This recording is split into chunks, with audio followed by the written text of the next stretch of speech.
Guide us, Lord.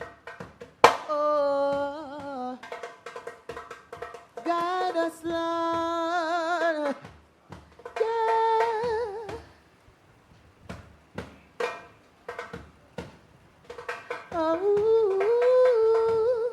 Oh Lord, guide us, Lord.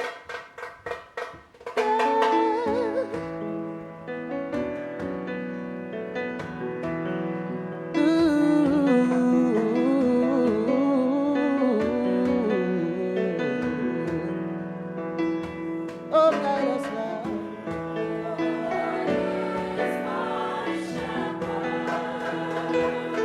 Guide us, Lord.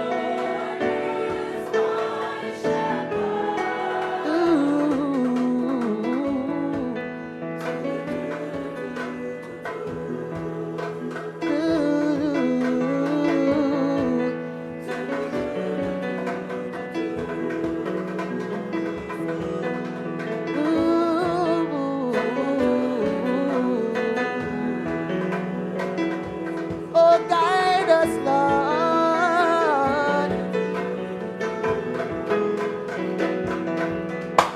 The Lord's my shepherd, I'll not want. He makes me down to lie in pastures green, shall lead me the quiet waters by.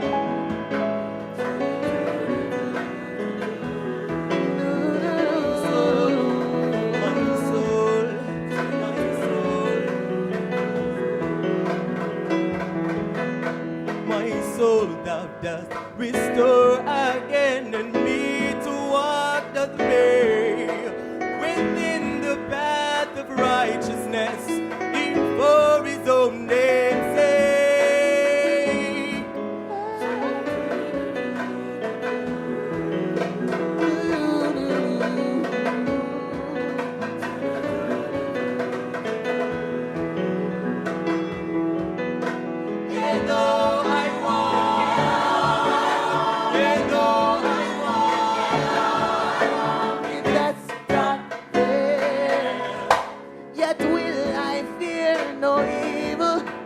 Cause thou art with me, and thy rod and staff me comforts me.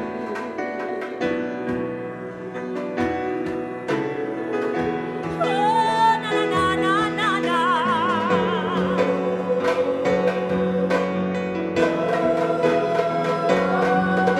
Goodness and mercy on my life shall surely follow me. Within God's house forevermore, my dwelling place shall be. Goodness and mercy on my life shall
If I were a vain man, I would have thought you were clapping because I was approaching the pulpit. But thank God for the tremendous ministry we have just had from the Glenmuir Choir. In the name of the Father, and of the Son, and of the Holy Spirit. Amen.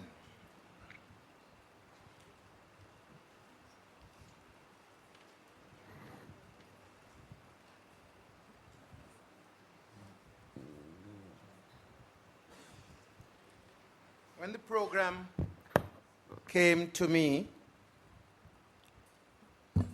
one of the first things I noticed was that Psalm 23 was on it to be sung by the Glenmore Choir. And it was placed in the original setting very near to the message. So I took it I was to preach on Psalm 23.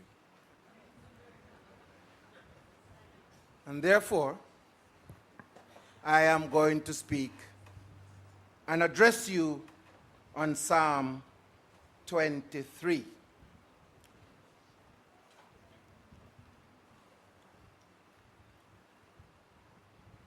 Each time I come to the Psalms, I have to remind myself about this. Nowhere in any of the Psalms does God himself speak.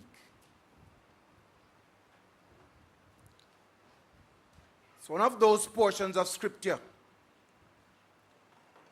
in which God himself does not address us. It's one of those portions of Scripture where we are addressing God. He is listening and he is paying attention. So this psalm, accredited to David, is the psalm of someone talking to God about something in his life. I want to call this message soul searching, because it is not possible to really celebrate an anniversary without some kind of soul searching. So I want to, as I turn to the psalm, call it soul searching. The psalms, you know, are the voices of people, as I just said, in the different contexts and circumstances of their life. This one is most popular, one of the best known and best loved. Just about 116 words that have such power in human history and in human struggle with God. In it, the psalmist spoke about 18 times saying, I, me, and my. And yet it is not about I, me, and my. He is a representative of the society. So it also is about the society in which we live. It's a psalm that is used for many occasions. I once recalled somebody asking me to use it at a wedding. And I said to him, what do you mean by saying, though I pass through the valley of the shadow of death?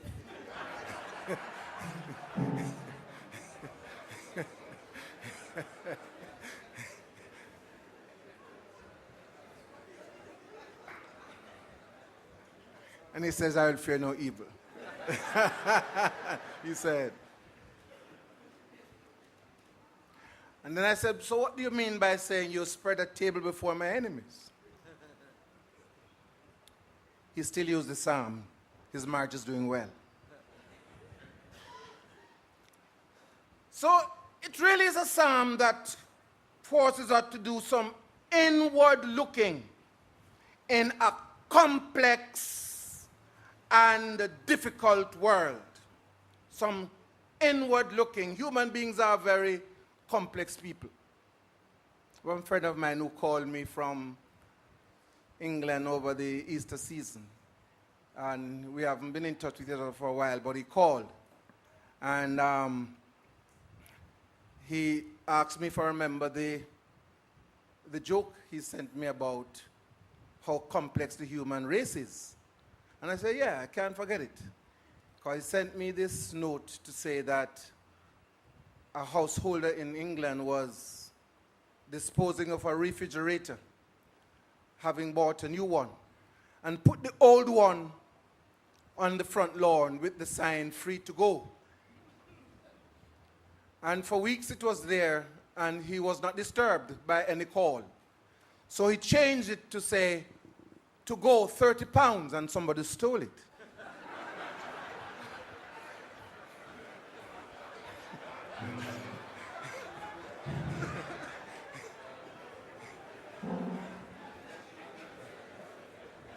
So you asked me if I remembered how complex the human race is.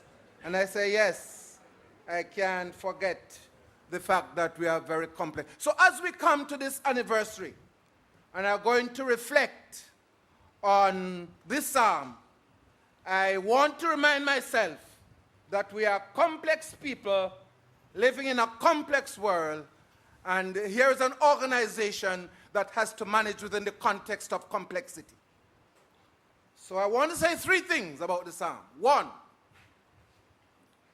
I want to say there is a reason to celebrate because there are blessings.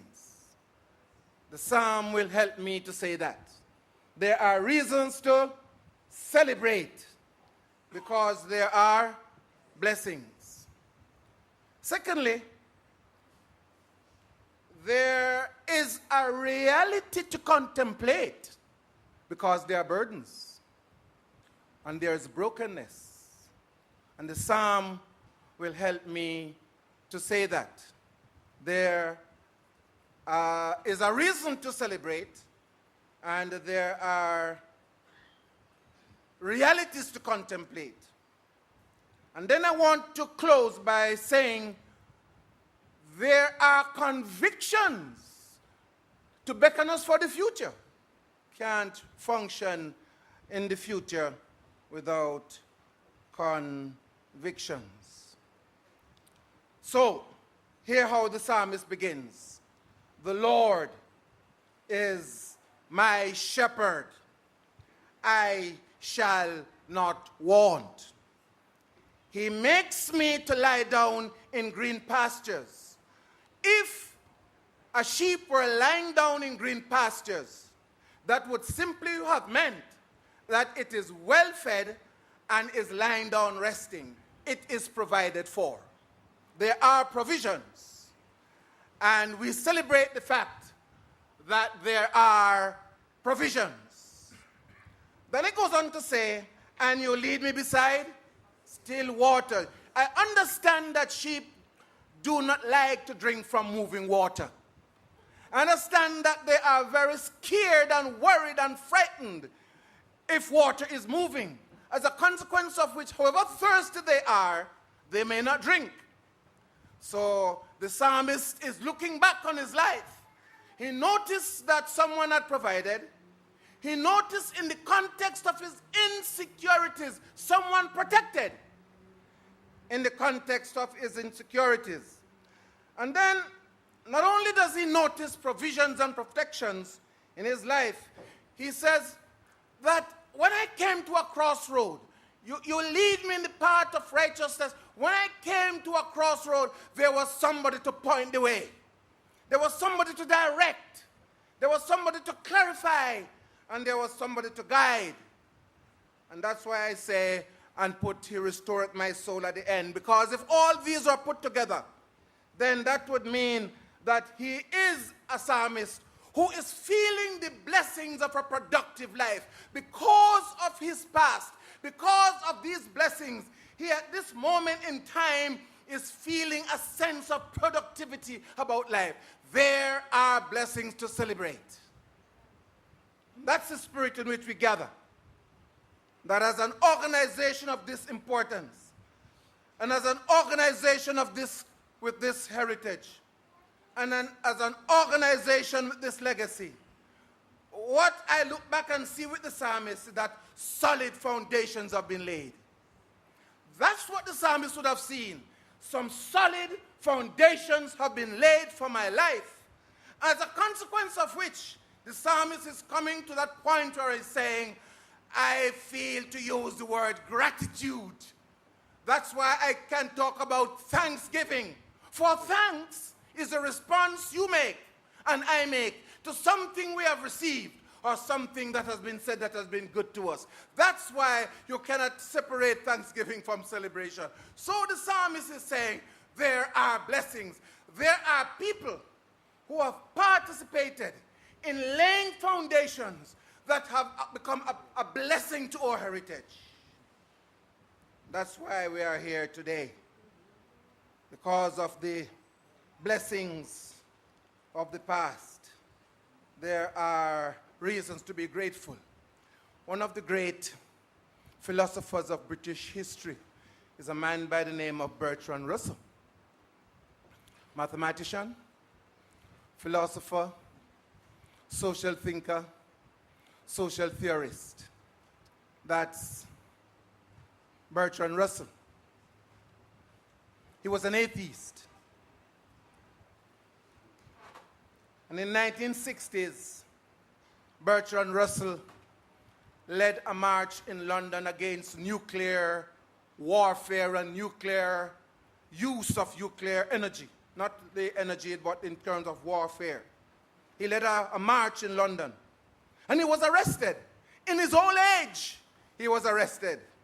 So somebody asked him, at his age, why would he bother to go out there and demonstrate against this force that threatens humanity, knowing that he personally could never become a victim of it? And there's this quote that I kept when I first saw it. He said, it is necessary to care deeply about things which will not come to pass until long after we are gone. It is necessary to care deeply about things that will not come to pass until long after we are gone. Some of the people we are celebrating today are gone and have not seen what they prayed for and hoped for. We are the beneficiaries of the radical commitment they made in giving themselves to causes that were important to their lives. I like how Paul puts it when he wrote to Timothy. He says, laying a good foundation for the future. That's what we celebrate. Those who have laid a good foundation for the future. There are blessings. There are blessings that we must celebrate. Some have gone. We have known that they have left us. But in Hebrews, the writer says, though dead, they still speak. Though dead, they still speak. So my first comment, therefore, from this psalm is to recognize, as the psalmist looked back on his life, I believe that's what he was doing, and as he recognized in his life blessings for which he ought to be thankful, the foundations on which his life had been built, those blessings were so important. The sacrifices of people that were made for the blessings he enjoyed, I still say, as we gather today, we do this act of thanksgiving for the blessings that we have received. But I talked about soul searching. When we look back, we see some people. I was looking back and I remembered a conversation with the late Michael Manley. And about 3 or 4 of us were there. And I heard him speak very passionately about a woman about whom I was hearing for the first time, Aggie Bernard. I heard him speaking passionately about her, how she sacrificed in the context of 1938. And I want to remind you that a sacrifice is a gift you can't afford. A sacrifice is a gift you can't afford. How she sacrificed, and in her sacrifice, she played a part in founding this movement. Some have made their sacrifices. It is a sad thing. Therefore, if today, as we think about those people who have given in the past, we have a situation where we receive people who take today and don't give. We are celebrating in the context of people who are taking and not giving, rather than the context of those who gave even when they did not see the outcome. And that's the reason for soul searching. Thank God that's not true. But no society can be built, and no organization can be built on the spirit of takers. And no nation can be built with a spirit of takers. For takers do not understand self-giving and self-forgetting. We are here, and as we look back at the psalm, and as the psalmist recognized that there were blessings in his life, we also recognize, for the purpose of this gathering, that there are reasons to celebrate because there are blessings. But the psalmist moves from there. What a beautiful mood the psalmist puts us in by showing us green pastures. What a beautiful mood the psalmist puts us in by showing us a sheep drinking in still waters. What a beautiful mood the psalmist puts us in by giving a sense of direction at the crossroad. And what a beautiful mood he puts us in by saying our souls are refreshed. But then the scene changes. The scene changes from this beautiful mood to this ugly mood. And that's why I say there are realities to be contemplated. Do I need to remind you? One of the most difficult things for human beings to do is to face reality. One of the most difficult things to do is to face reality. So I say that even as I come to this point. I once saw a definition of truth which has stayed with me. Truth is things as they are. Truth is things as they are. And as things are, they are realities. So here the psalmist. Though I walk through the valley of the shadow of death, I will fear no evil, for thou art with me. Thy rod and thy staff, they comfort me. Thou preparest a table before me in the presence of my enemies. In the scriptures, the valley is a place of conflict and tension and struggles and fights. The valley is not a nice place. If David wrote the psalm, then probably he was back to that place where in the valley he struggled with Goliath. So the valley is not necessarily a beautiful place. It's a place of struggle. It's a place of temptation. It's a place of harassment. It's a place of difficulty. And in the Caribbean, we have been there. We have been there. And if I were to listen to the private stories of your party, I would think you would have been there too. I don't know if you are being there today. I can't say. But I know that the realities to be contemplated is in relation to the valley. Because you see, what is happening in the valley could threaten the very foundations that we have said were so important. So, here is my understanding of the valley. There's a passage in the Gospel of Mark that I find very interesting about a community being in the valley.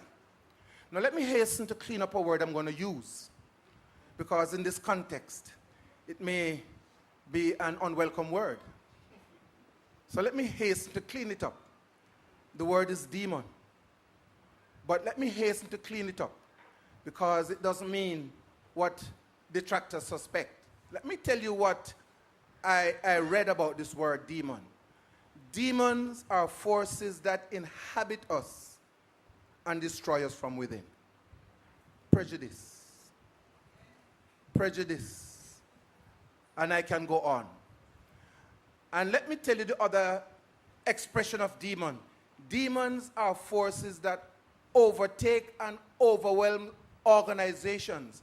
and put those who need those organizations or relate to them at risk. Demons are forces that overtake and overwhelm organizations and institutions and put those who need them and have to relate to them at risk. Surely religion has to come in here for some consideration. Political organizations have to come in for some consideration. Dons have to come in for some consideration. Lottery scammers have to come in for some consideration. And the society in which we live is one in which we need to wrestle with. Because hear me now, no society can prosper and grow where demons are not put under control. None can prosper and grow where none is put under consideration. In Mark 5, there is a story about a man who had taken possession and control of a community. And in verse 3 of Mark 5, it says, no one could bind him anymore. No one could bind him what? Long efforts were being made to bind him. But it came to the point where it says, no one could bind him anymore. All efforts failed. The scriptures say he tore the chains apart and broke the irons on his feet. That must become a problem for the budget because every chain he breaks has to be replaced. That must become a problem for the community. Who is going to replace them?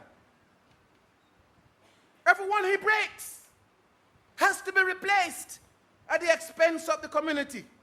And then he goes on to say, no one was strong enough to subdue him, so sometimes he has to be extradited.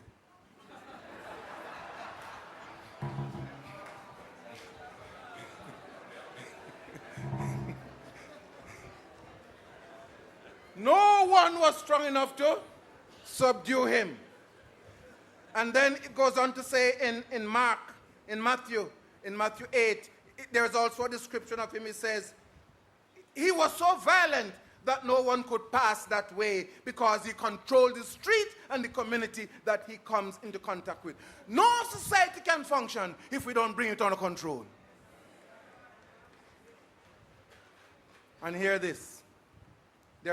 Demons are shameless. That's what Jeremiah says, you know. In chapter 8 of Jeremiah, he says, are they not ashamed of their loathsome conduct? No, they have no shame at all.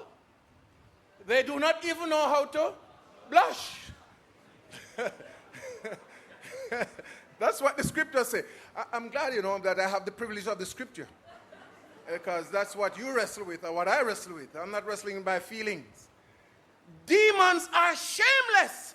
That's why they will hold a society by the scruff of its neck and they will hold it at ransom.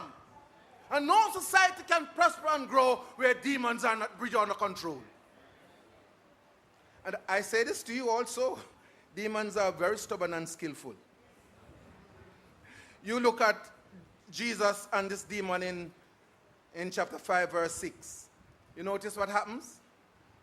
When he saw Jesus from a distance, he ran and fell down on his knees in front of Jesus. Now he has the right posture before Jesus. He has the right posture. All right? And then he says to Jesus, don't destroy me. He's praying. He's doing the right words. Okay? But when demons are at that place, they are about to display their worst characteristics. For what demons cannot destroy by force, they corrupt by negotiation.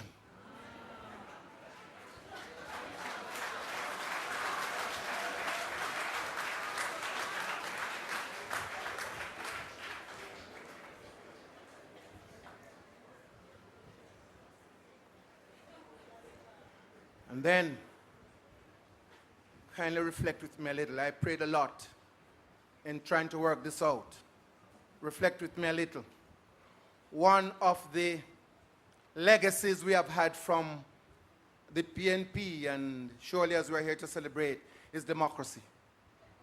And we cherish that. We thank God for it. And we celebrate it. But demons will put the moral prestige of our democracy at risk. Because they can even find themselves by negotiation in our parliament. Very uncomfortable. It's soul searching I'm talking about. It's soul searching. I'm inviting us to do some soul searching today.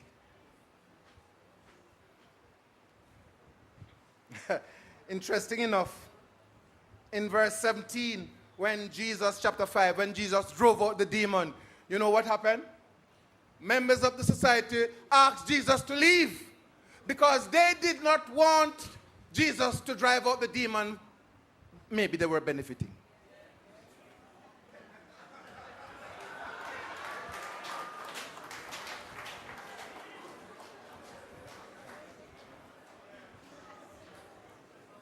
So what am I saying, therefore, to us as we gather?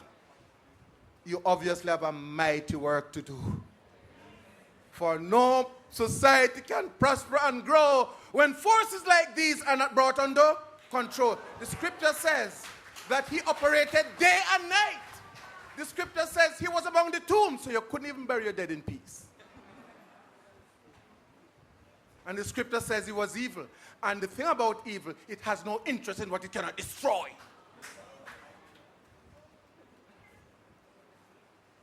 And then he says, he knows that evils are not only are demons, he says, but there are enemies. I speak of enemies as hostile forces, like the national debt. Hostile force. That's enemies are hostile forces. I speak of enemies as structures that are not compassionate towards realities. You know, may I say this to you? The same structures that create wealth is the same ones that create poverty, you know. And that structure creates it between nations and within communities. So structures can become hostile to the good. Not interested in the common good, for the common good is that which benefits everyone. That's the common good. And I could go on to talk about the demons and the enemies that are at work. Put the future in balance and cast a long shadow over the future. You know, the word that comes to mind when I think of demons operating in a society and enemies operating in a society without being brought under control is alienation. That's alienation. It's a terrible thing for people to be alienated in their society. It's a terrible thing for people to be alienated from their government and from the structures of power and authority. It is a terrible thing for them to be alienated, and maybe that's what Buckfield was about. Maybe that's what it was about. Alienation. Some soul searching here. For you and for me.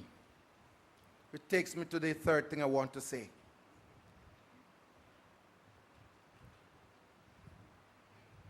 There are blessings because there is a reason to celebrate.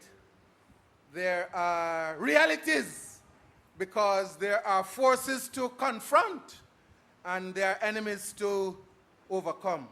But here the psalmist, as he comes to an end, surely goodness and mercy shall follow me all the days of my life. Now, let us stop a little. Probably we should either put a hyphen at surely or a comma or something to separate the surely from the rest of the passage. Because the word surely is obviously expressing the spirit. I heard somebody use this term in relation to the surely. It doesn't come from me, I borrowed it. The word surely is a defiant spirit. That those who operate in the valley are not the ones who are going to be in charge of the future. And the enemies and hostilities we encounter are not going to be the ones who are going to be in charge of the future. Surely, it's a defiant spirit. Have you ever read this book by Maya Angelou? I Know Why the Caged Birds Sing. I know why it's powerful, Maya Angelou. You know why the caged birds sing? Because being in a cage does not cage it. A defiant spirit of hope that in spite of the evidence in the valley and in spite of the evidence of hostility, there is expectation that tomorrow is going to be okay. And in spite of yesterday's difficulties, tomorrow is in the hands of God. So, that's why I say you need convictions. There's a difference between conviction and belief, you know. Belief is something that you will quarrel about and you argue about. Conviction is something you die for. And what happened in those who laid the foundations, they were willing to die for their conviction. You and me, we cannot get out of here without deep convictions about, for example, the priority of people. If the word people is to mean anything in PNP, then what has to happen is that people must become the priority. The individual. If you were reading a history of the human race, you would come at a point where you'll read the days of primitive communalism, the days of nomadic wandering. And if you were reading it, you would recognize that when the nomadic community had to move from one place to another, they had a problem because they were nomads and they only had their hands and feet to carry them. What were they to do with the weak who couldn't take the journey? And the young, what were they to do with those who could not take the journey into the unknown future?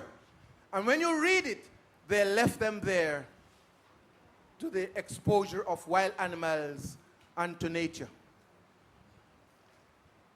Is it possible that what nomadic humanity did out of sheer necessity, we do out of cruelty, leave the weak behind? Can it ever be possible that we leave the weak behind? The future beckons us to convictions that say that God and his mighty power must be with us as we work out the future. So, there is hope. That's what the psalmist says. Surely goodness and mercy shall. There is hope. But it requires convictions.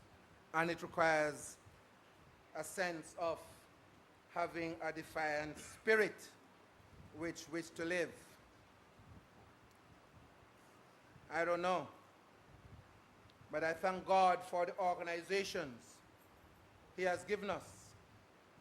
I don't know. I thank God for the people who have been in them over the years. So let me say the last word. What the future needs to be about. In 2 Chronicles 1 verse 10, Solomon took over the reins of government. He took over the reins of government.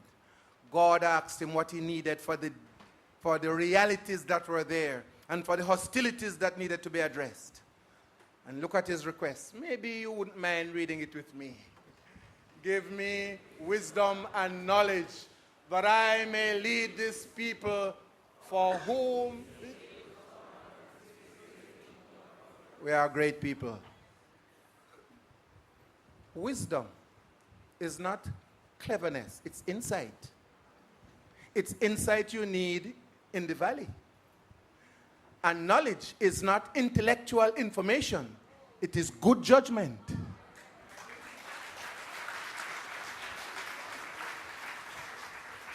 Good judgment that makes decisions that give a sense of direction. To that end, we are not capable as mere human beings. That's why the psalm begins and ends in the same spirit. Look at how it begins. The Lord is my shepherd, I shall not want. Then it ends with, surely goodness and mercy shall follow me all the days of my life, and I will dwell.